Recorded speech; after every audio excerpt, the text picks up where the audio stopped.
Hello everyone, ఈరోజు వీడియోలో మనం ఏదైనా మ్యారేజెస్కి కానీ ఫంక్షన్స్కి కానీ అటెండ్ అయినప్పుడు ఈ మనీ ఎన్వలప్ కంపల్సరీ. సమ్టైమ్స్ మన దగ్గరలో షాప్లో కానీ మన ఇంట్లో కానీ అవైలబుల్గా ఉండదు, లేదా మనం ఈ ఎన్వలప్ని ఇంట్లో సింపుల్గా మేక్ చేయొచ్చు. ఎలానో చూసేయండి. ఒక పేపర్ని తీసుకొని హాఫ్ ఫోల్డ్ చేసి హాఫ్ హార్ట్ సింబల్ని డ్రా చేసి కట్ చేయాలి. ఫుల్ హార్ట్ వచ్చేసింది. అండ్ ఇక్కడ కనిపిస్తున్న విధంగా నీట్గా ఫోల్డ్ చేయండి. అంతే, మన ఎన్వలప్ ప్రిపేర్ అయినట్టే. ఇంకొక పేపర్ని తీసుకొని చిన్న హార్ట్ని కూడా డ్రా చేసి కట్ చేసి పక్కన పెట్టేయండి.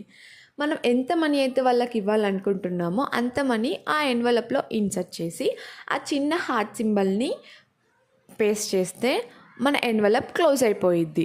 అండ్ బ్యాక్ సైడ్ మనకి నచ్చిన ఏదైనా మెసేజ్ వాళ్ళకి చెప్పాలి అనుకున్నట్టయితే అక్కడ రాసేసి వాళ్ళకి ఇవ్వచ్చు. ఇక్కడ నేను కంగ్రాట్స్ అని రాశాను. మీరు మీకు నచ్చిన మెసేజ్ ఏదైనా రాసి ఇవ్వచ్చు. ఈ టిప్ కనుక మీకు నచ్చితే please do like, share, comment and don't forget to subscribe.